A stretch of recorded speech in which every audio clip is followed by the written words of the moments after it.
dit souvent que c'est un train qui est rapide. En fait, les unités spécialisées, c'est très dur d'y rentrer, c'est très dur d'en sortir. On voit plus le temps passer en fait. Sauf que derrière, il y a du monde. Je pense que c'est ce qui avait voulu être fait, mais aujourd'hui, en le regardant, je me dis waouh, c'est très brutal.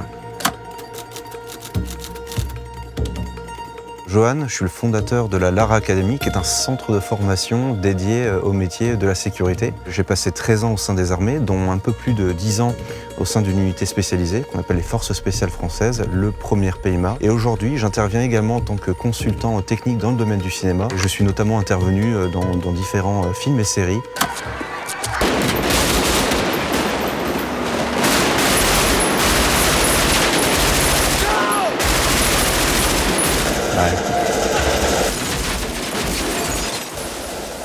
On s'aperçoit qu'il n'y a pas de son non plus, il n'y a pas de musique, si ce n'est le bruit des armes, l'écho, parce que c'est dans la ville. Ça, c'est impressionnant aussi. On sent le chaos, on sent qu'il y a une recherche également de destruction finalement. C'est ce que j'apprécie beaucoup là-dedans. Mais en visée ouverte, pas de red dot, ça c'est incroyable. Un rechargement qui est fait en 2 secondes ou 3 secondes. Je pense qu'elle fonctionne toujours très bien cette scène, même 30 ans après, justement parce qu'elle est simple et qu'elle est tournée de manière assez brute, donc assez réaliste. C'est ce qu'on retrouve parfois un petit peu moins dans le cinéma moderne, je trouve, où on va chercher du dynamisme dans l'image. Là, on voit que les plans sont quand même assez statiques et ils sont portés sur les manipulations, sur la communication entre les opérateurs, les différents mouvements entre eux. Et ce côté brut, finalement, il n'y a pas de musique d'ambiance, il n'y a que l'action, les armes, l'écho des armes finalement dans la ville. C'est ça, moi, qui fait que je trouve que ça fonctionne. Michael Mann s'était quand même appuyé sur quelqu'un de renom, c'était un ancien SAS, Mick Gould. Et donc cet apport, finalement, en termes de qualité technique, il se ressent immédiatement à l'écran. Si on prend le temps de regarder la scène où il y a le rechargement qui est effectué, le rechargement est effectué par un acteur en quelques secondes, comme pourrait le faire quelqu'un d'entraîné dans la vraie vie. Ils utilisent aussi beaucoup le mode rafale automatique, ce qu'on appelle en anglais le full auto, ce qui n'est pas forcément le plus adapté en réalité pour du combat. La maîtrise du recul et du relèvement de l'arme, justement, est moins efficient. On va plutôt privilégier le semi-auto, donc c'est-à-dire un coup après un coup. Mais justement, je pense que la volonté d'impressionner, la volonté de vouloir détruire, la volonté de vouloir aussi avoir un côté cinématographique intéressant, on le ressent par cette recherche-là, justement, avec le mode full auto. Pour moi, c'est une scène qui est vraiment emblématique, qui a marqué, je pense, un tournant en termes de réalisme dans le domaine du cinéma.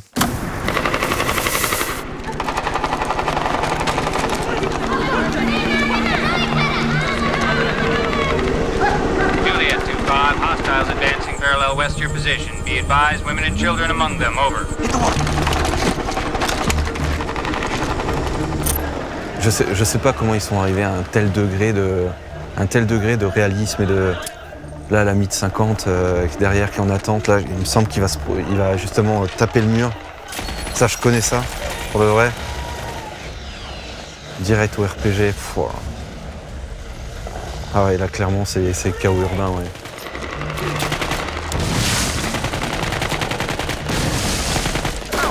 ouais. De force d'opposition, il fait parler la M60. Là, ici, on va avoir une scène que j'aime beaucoup, c'est celle-ci avec les Little Bird. Le son caractéristique. Pareil, encore une fois, on voit un appui mutuel au niveau de l'angle, on voit que les mecs bougent, mais on voit aussi cette fameuse sphère à 360 avec des individus qui sont capables de tirer depuis les hauteurs. Là, on voit les forces conventionnelles et les forces spécialisées. Alors, vous voyez à la différence du matériel qu'ils utilisent et le fait qu'ils se coordonnent entre eux deux, parce qu'ils appartiennent à 2 sphères différentes, au final.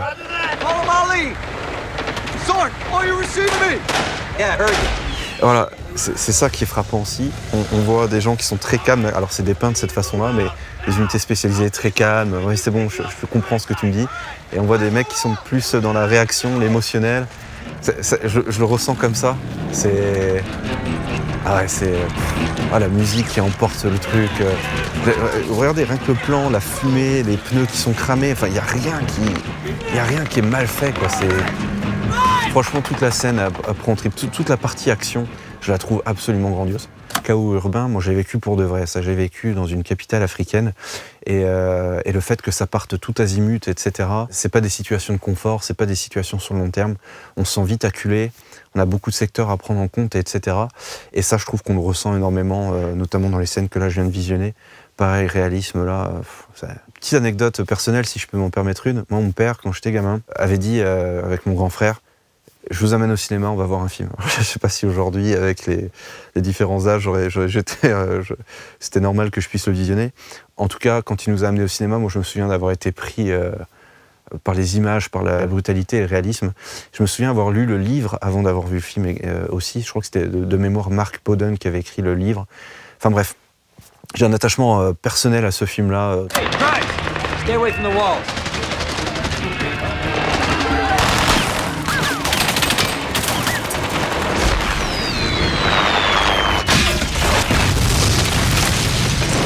J'imagine que ce film, et du coup l'histoire réelle derrière, c'est le pire scénario possible qui peut se passer en opération, c'est-à-dire c'est vraiment un engrenage qui se met en place où une erreur en emmène une autre et entraîne la perte de troupes.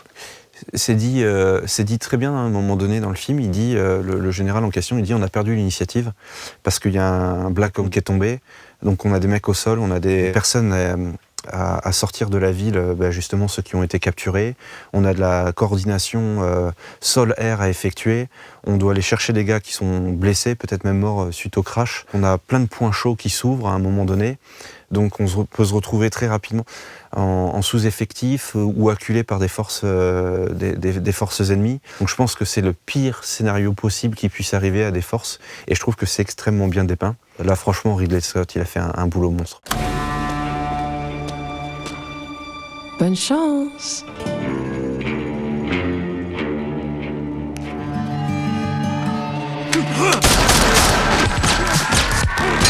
Oh la musique, oh là là, ils ont pris du Justice et tout, ah oui c'est vrai. Bon ben voilà, tout est dit. Excellent. Sa fameuse veste qui le protège des coups, ouais. Oh là là là là là là là, ouais, oh là là là, oh ouais, c'est beau, c'est beau. Rechargement, les mecs qui roulent, c'est très très beau. Esthétiquement parlant, c'est très très beau. Peut-être pas trop réaliste parce que s'il y a vraiment autant de mecs qui vous tombent dessus dans des marches, etc., je crois pas que vous en sortiez aussi bien. Oh là là là là. Très très bien.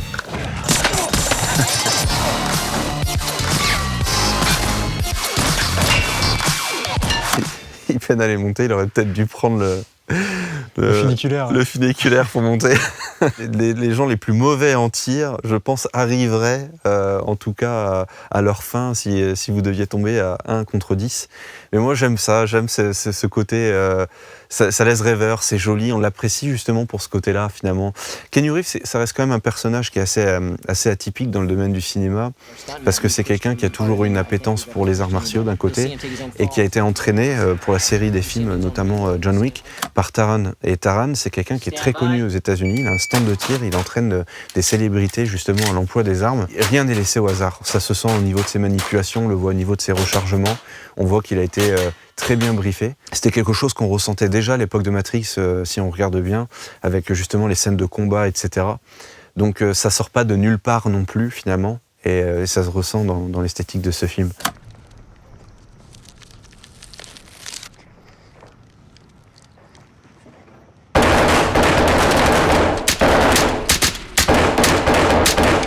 Tirer au travers d'une porte de cette façon-là, quand on n'a pas la PID, la Positive Identification, ça me paraît compliqué. Il peut y avoir quelqu'un qui tire, mais des gens qui ne tirent pas derrière. Donc l'emploi de la force, je ne sais pas s'il pourrait être justifié de cette façon-là. Maintenant, on est dans un cas de figure très particulier, peut-être que les règles d'engagement le permettent. En tout cas, moi, c'est un point de détail qui, aujourd'hui, me marque un peu plus. Donc là, on a le traducteur qui est... Voilà. On voit 2 lasers sur elle, ok, pourquoi pas. Donc ça, c'est pour la prise des secteurs. C'est une communication aussi qu'on peut établir avec l'emploi de dispositifs de désignation. Ok. Elle n'est pas fouillée, j'ai pas vu de fouille. Ça, c'est quelque chose quand même qui serait fait. Ça, c'est très brutal, pour le coup. J'y reviendrai. C'est très brutal. C'est très violent à l'image. C'est très froid. Enfin, je pense que c'est ce qui avait voulu être fait, mais aujourd'hui, en le regardant, je me dis, waouh, quand même. Cette scène a dépeint le fait qu'ils aillent chercher OBL, donc Oussama Ben Laden, fruit de plusieurs mois d'investigation, de recherche. Le film dépeint bien ça, c'est-à-dire de lier le côté investigation au lié côté action. Je trouve ça intéressant d'avoir cette parallèle qui est indissociable finalement, le renseignement d'un côté et l'action de l'autre, et qui viennent se rejoindre à un moment donné, et qui est un point d'orgue notamment du film que je trouve très bien fait, avec Jessica Chastain, qui est en train de discuter avec les Navy Seals, qui sont en train de passer un bon moment, qui reçoit un coup de téléphone et qui lui dit « c'est pour ce soir », et on la voit dans la scène où elle se tourne, elle les regarde, et on voit qu'elle tombe un peu dénue. Elle a une pression importante et elle voit des mecs qui sont extrêmement détendus. Je trouve que c'est assez réaliste, ce point-là, parce que quand on est dans notre métier, qu'on ne fait que ça et qu'on est spécialisé là-dedans, le fait d'être entraîné et de ne faire que ça, ça fait qu'on va laisser de côté l'aspect émotionnel, stress, etc. Et on va se focaliser sur l'essentiel, c'est-à-dire arriver dans les meilleures conditions de travail possibles pour être le plus opérant technique et tactique. Donc peu importe finalement la HVT, donc la personne importante qu'on va aller taper, on fait fi de ça et on se concentre que sur le travail. Là-dessus, les scènes, elles sont incroyables parce qu'elles sont très réalistes sur les méthodes opératoires, surtout à cette période-là, parce qu'aujourd'hui ça a quand même changé. Là, ils prennent leur temps, ils y vont étape par étape, ce qui laisse supposer qu'ils avaient beaucoup d'informations, qu'ils savaient que la personne en question ne pouvait pas partir du lieu.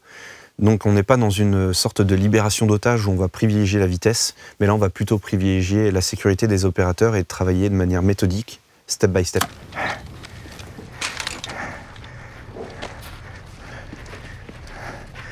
Tac, tac, tac. Hey. Yalla, yalla, imshi, imshi. Marlash. Down, sit down. Quelle est la doctrine, quel est le protocole quand on mène un assaut, une intervention comme ça, et qu'il y a des civils ? La présence de civils, le fait finalement qu'il y ait un tuilage entre des bad guys et des good guys, ça complexifie automatiquement les opérations. Parce que comme on a pu le voir dans une des scènes, un good guy, une bonne personne, peut basculer également en mauvaise personne. On le voit avec cette dame qui jette sur la K-47. Donc on partira du principe que peu importe qui on se situe, il y aura armé et non armé, mais que même si on est non armé, ça ne veut pas dire qu'on est copains. Ça veut dire qu'on a une prise en compte particulière, mais qu'il n'y aura pas d'emploi de la force. J'ai vécu ça pour de vrai.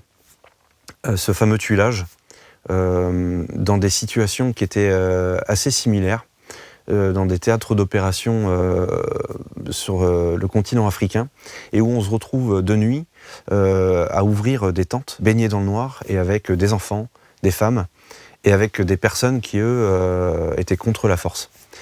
Ça complexifie tout, ça nécessite d'avoir un niveau d'entraînement qui est le plus haut possible, et c'est pas pour rien qu'on emploie des forces spécialisées.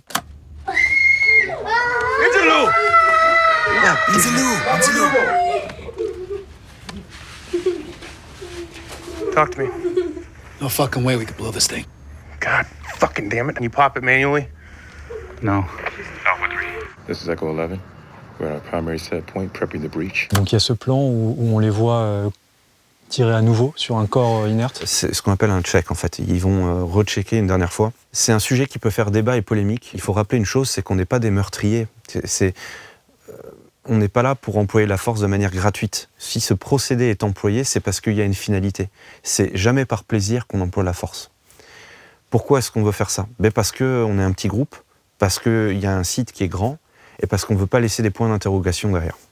Le deuxième point, et là c'est aussi éthique, c'est le fait que quelqu'un qui ait pris des coups, peut-être qu'il n'est pas mort sur le coup, et quand bien même on ne puisse pas appliquer des soins, pourquoi est-ce qu'on va laisser une personne en souffrance également quand on sait que ses jours sont finis ? Je pense qu'il faut le regarder sans émotion et pas porter de jugement de valeur là-dessus. C'est ce que j'ai eu tendance à faire là, quand je viens de regarder la scène, parce qu'aujourd'hui, avec le temps, quand même, même moi qui ai fait partie des forces, je me dis, ouais, quand même. Mais il y a un travail qui doit être fait, il doit être fait jusqu'au bout. Ça doit s'arrêter là.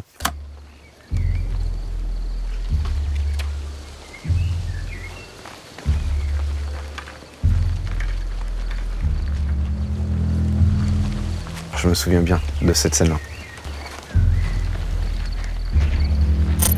Il y a dans la grande cour, ils vont aller sur gauche. Ouais.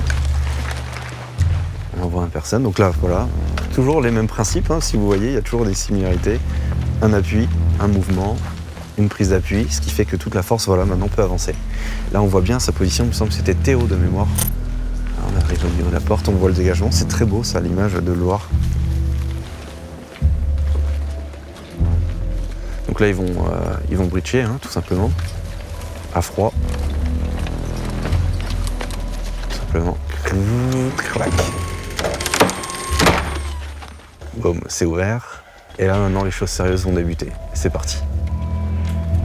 Voilà, c'est bien ça. Alors, il n'y a pas de prise d'angle sur le côté gauche, on notera ça, ça m'a échappé. Là-dessus, j'étais consultant technique sur cette scène, donc c'est difficile d'évaluer son propre travail.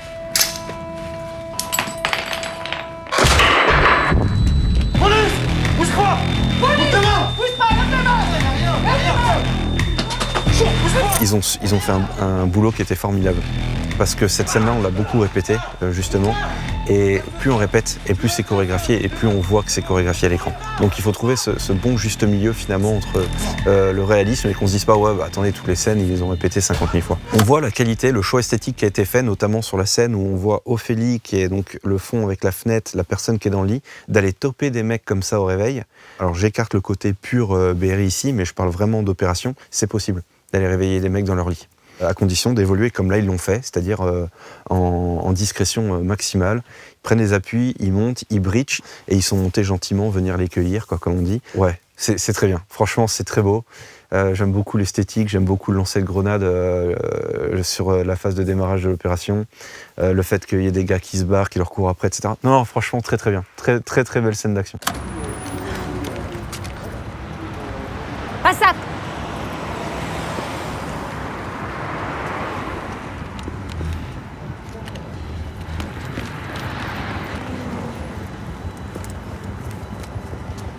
Vas-y! Alors cette scène-là, ouais, je m'en souviens bien avec l'arrivée de la moto, où on voit Théo voilà, en HK416, là on voit un G36 équipé d'un optique, c'est un Neotech pour être plus précis. On voit l'arrivée en appui mutuel. Alors c'est vrai que beaucoup disent mais ils portent pas de casque, ils vont s'affronter sur un péage, etc. Oui, mais on a besoin aussi de cinéma. Et là, c'est là que je trouve très intéressant justement. Là, le moment, alors ça rappelle beaucoup Michael Mann, hein, finalement. Cette scène dans Hit, hein, moi je trouve que là ça transpire énormément. C'est brut, c'est dur, il y a du mouvement, il y a de la casse et la gestion, bien évidemment, de personnes qui n'ont rien à voir avec tout ça. Donc là, qui oppose des forces qui, eux, sont jusqu'au boutistes également. On a passé 2 ou 3 jours, je crois, sur cette barrière de péage. Il faisait extrêmement chaud, c'était des conditions de travail qui étaient vraiment difficiles. Et je me souviens, voilà, toute cette chorégraphie autour des acteurs, c'était dur. Franchement, c'était dur, les 2 jours. Mais à côté de ça, ils ont été ultra investis. On le voit sur leur positionnement, on le voit sur la manière dont ils se déplacent. C'est superbe ce qui a été mis à l'écran.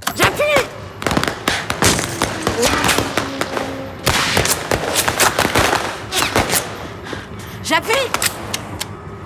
Je trouve que ça rend honneur aux opérateurs de la BRI. Donc bravo à Jérémy, bravo aux comédiennes et aux comédiens. Et ça, c'est une scène exceptionnelle pour moi, pour le cinéma français.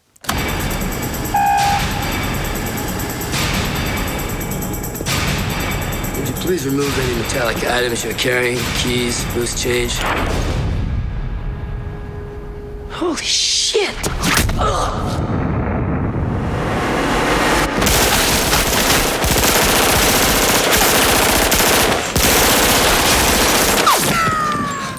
Back up!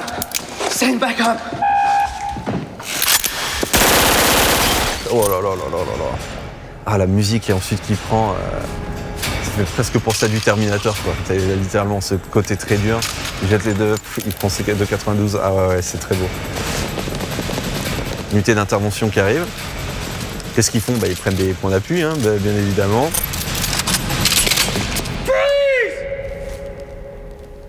Et là, ça, c'est chouette. L'arme avec laquelle il tire ne correspond pas aux étuis au sol. Alors c'est un point de détail.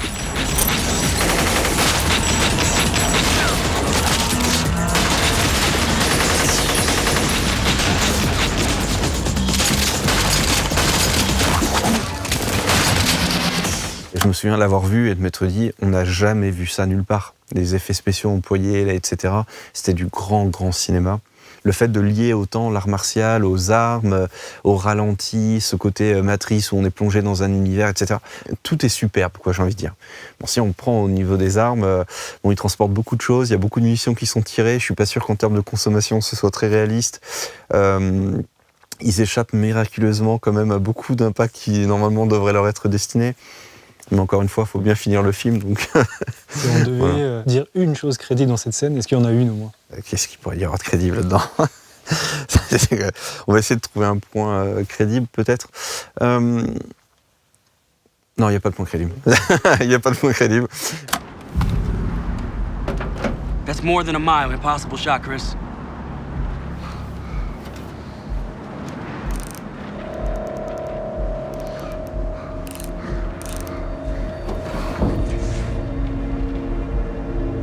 It's him. Can you confirm it's him? It's him. Oh, it's him.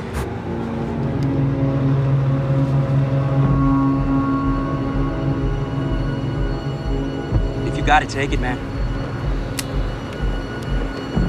Aim small, miss small. Do it for bagels.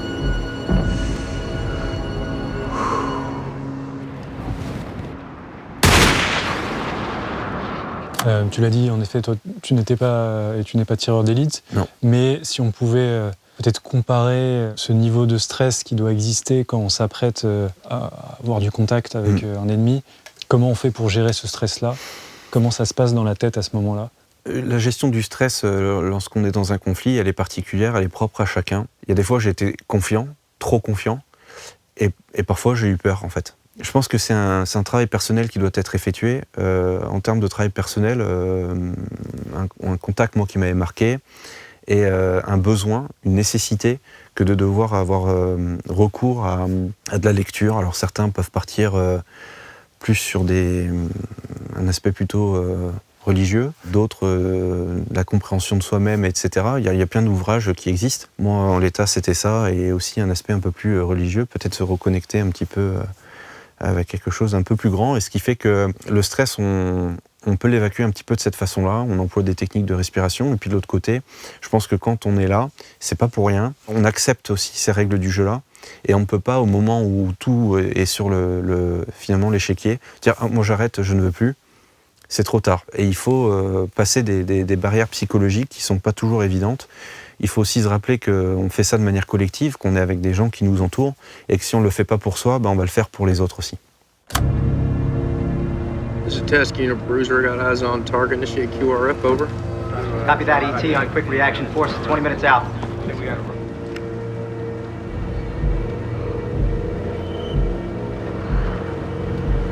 He has eyes on our guys.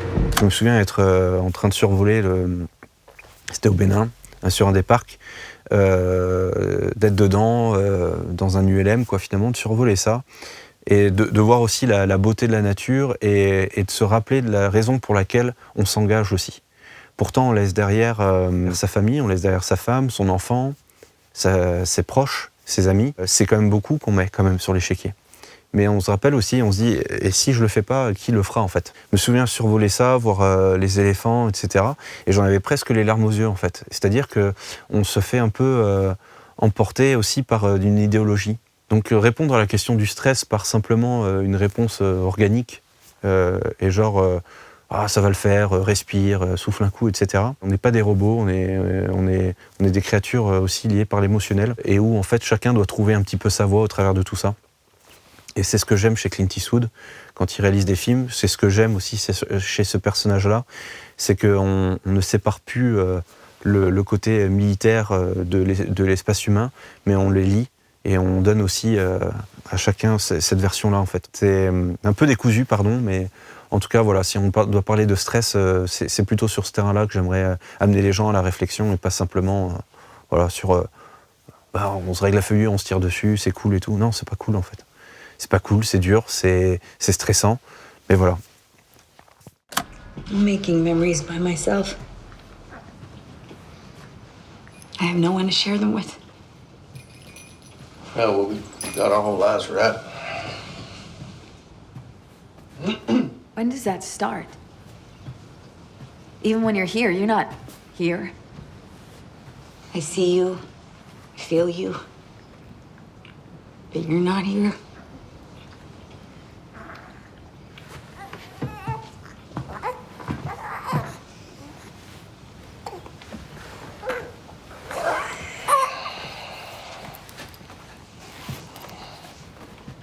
Dans le film, c'est très ressenti, on voit qu'il est endoctriné. À un moment donné, je sais plus, il rencontre quelqu'un, il est au cul d'un avion, et puis l'autre lui dit « Ouais, je crois que j'en ai marre, je veux breaker ». Puis il dit quoi ? Son frère, ouais. Ah, c'est son frère. Ouais. Il dit quoi et tout, qu'est-ce que tu racontes ? Et il est dans son monde, quoi. On dit souvent que c'est un train qui est rapide. En fait, les unités spécialisées, c'est très dur d'y rentrer, c'est très dur d'en sortir. Et quand on est dedans, c'est un TGV. On voit plus le temps passer, en fait. Sauf que derrière, il y a ça. Voilà. Enfin, il y a ça, c'est brutal que je dis comme ça, mais derrière, il y a du monde. Donc, ouais. Ouais. On va repasser sur une petite note de légèreté. Ouais. Avec Ballerina, de l'univers de John Wick. Ah, ça, ah ouais. Avec une scène complètement what the fuck, tu vas voir. Et qui est assez marrant.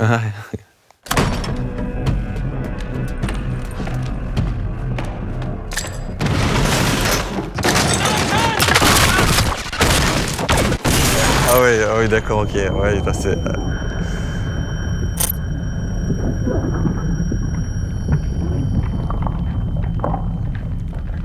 Il y a bien ce côté où le son nous apporte comme s'il avait été blasté, etc.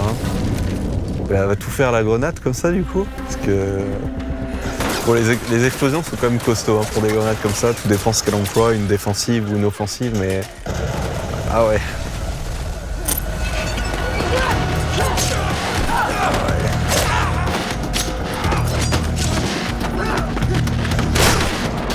Ah, c'est très bien fait, ça. Alors, pour le coup, moi, j'ai jamais vu une scène d'action entièrement tournée à la grenade. Là, je dois dire que je suis... J'aime beaucoup. Tu l'avais vu, Ballerina, ou non ? Non, pas du tout. Alors là, c'est vraiment pas mal. En fait, c'est très créatif. Ils ont dû se mettre autour d'une table, ils ont dû se dire, bon, qu'est-ce qu'on peut faire pour changer d'habitude ? Ok, sortons une caisse de grenades, et là, affrontement grenade-couteau. Le coup dans la bouche et tout. Bon, je sais pas encore comment il tient debout avec autant de coups de couteau, mais bon... c'est le coup de la porte qui se ferme et tout, enfin bon, c'est bien, c'est pas mal, j'aime beaucoup. Ça fait plaisir aussi de voir dans une scène, c'est vrai qu'on a vu beaucoup d'hommes, forcément, vu les scènes, mais là de voir aussi une femme puissante qui... Ben ouais, alors c'est vrai que c'est quelque chose que moi j'aime particulièrement pour plusieurs raisons. L'un des premiers qui mettait si je puis dire, en valeur comme ça les femmes, c'était James Cameron. On le voit avec Alien 2 notamment, d'avoir Sigourney Weaver qui est en fait mise en avant. On la sent très femme forte parce que dans Alien 1, oui, ok, et puis elle prend des rôles de responsabilité, elle est très forte à la fin, mais dans le 2, c'est vraiment très criant, quoi. C'est vraiment l'affrontement contre le xénomorphe, etc. Et donc je trouve que c'était l'un des premiers à mettre autant une femme forte en avant de cette façon-là. Il y en a eu d'autres, hein, je veux dire, si on regarde Kill Bill par exemple, c'est très... voilà, c'est avec Uma Thurman, c'est super aussi.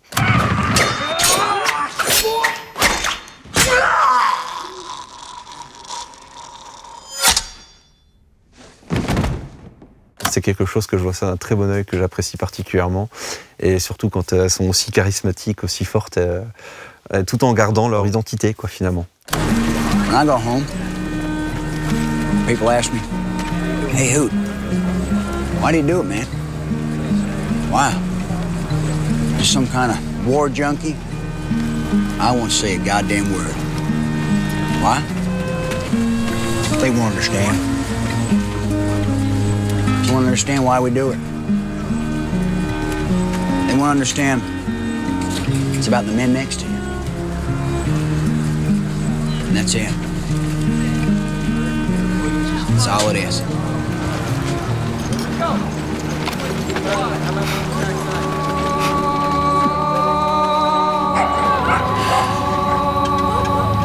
You know, a friend of mine asked me before I got here, just when we were all shipping out, he asked me, "Why are you going to fight somebody else's war? What do y'all think, you're heroes?" I didn't know what to say at the time, but if he asked me again, I'd say no. I'd say there's no way in hell. And nobody asks to be a hero.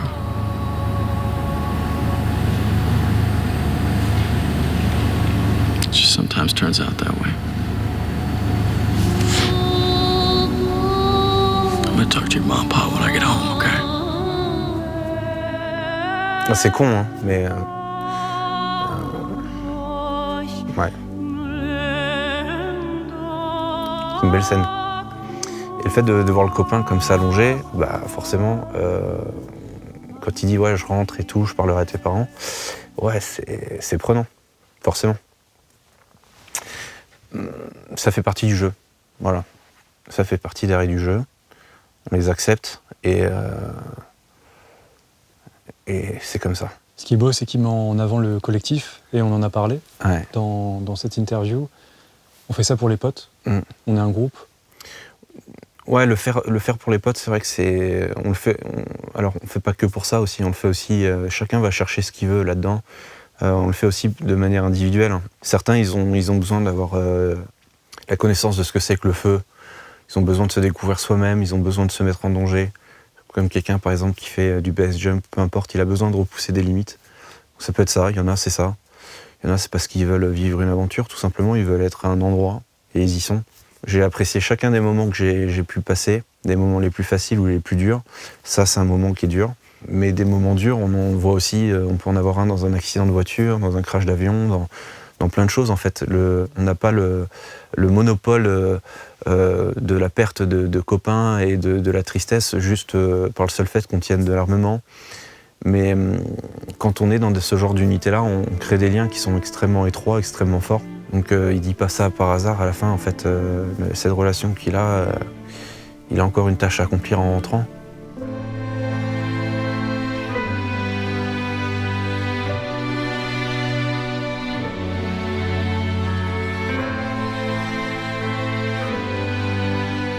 Là, si on devait choisir une scène, un film, qui serait pour toi, en tant qu'un ancien membre des forces spéciales, la plus réaliste, ou en tout cas la plus fidèle, laquelle tu choisirais?